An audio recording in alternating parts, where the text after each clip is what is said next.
উত্তর ক্রমবাচক সংখ্যায় লিখতে হবে। রাখি তাহলে প্রতি মাসে কত টাকা করে সঞ্চয় করে? কত টাকা?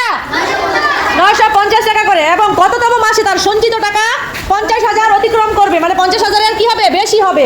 উত্তরটা ক্রমবাচক সংখ্যায় লিখতে হবে। ক্রমবাচক সংখ্যা কি মনে আছে তো? কোনগুলো যেন? প্রথম, দ্বিতীয়। তাহলে এই অঙ্কটা আমরা কি করতে হবে? কি করতে হবে? অঙ্কটা কিভাবে করবো আমরা? ভাগ করে। চলো তাহলে অঙ্কটা করি।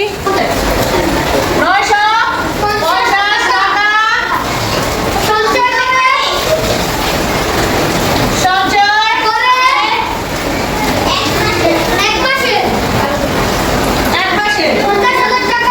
তাহলে 50,000 টাকা সঞ্চয় করে কত? 50,000 ভাগ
50